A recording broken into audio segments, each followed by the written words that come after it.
Lockdown से पहले गीता के घर का नजारा कुछ ऐसा था कि रोहन ऑफिस जाता था और शिविन स्कूल। जिनके घर से जाने के बाद गीता काम खत्म करके बाकी समय आराम करती थी।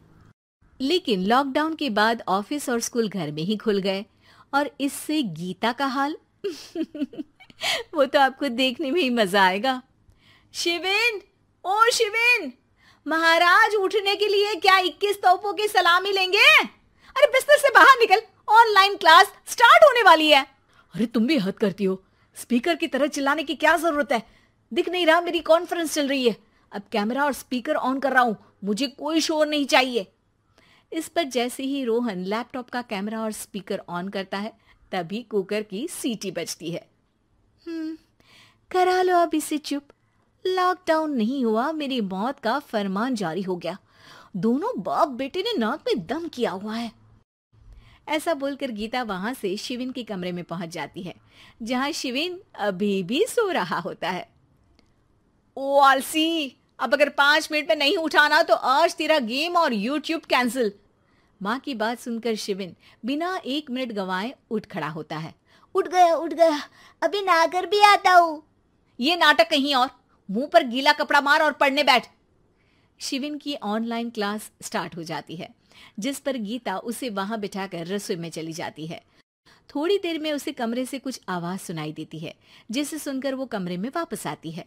हाय राम, तुझे क्लास अटेंड करने के लिए बोला था, कैमरा ऑफ करके बिस्तर पर नाचने के लिए नहीं बोला था। मम्मी मुझे कुछ समझ नहीं आ रहा, आप बाद में पढ़ा देना ना, वैसे भी अटेंडेंस तो लगी गई है। हाँ बेटा, जरूर बन जा, तू अभी से हम सबका बाप बन जा।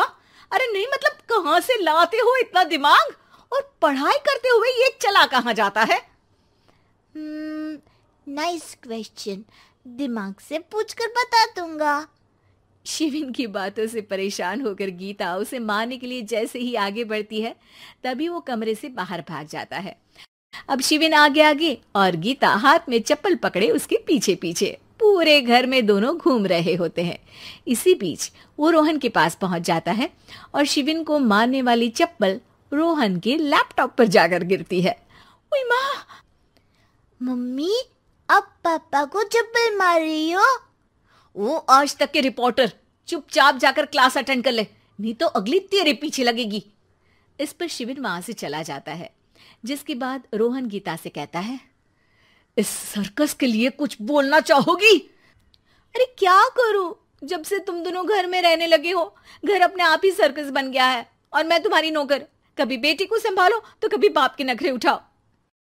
इन्हीं सब उथल पुथल में दिन बीतते रहते हैं, जिसमें हर रोज घर के अंदर कुछ नया सियप्पा खड़ा मिलता है, जो ज्यादातर शिविन और रोहन के ऑनलाइन स्कूल और ऑफिस से रिलेटेड ही होता है।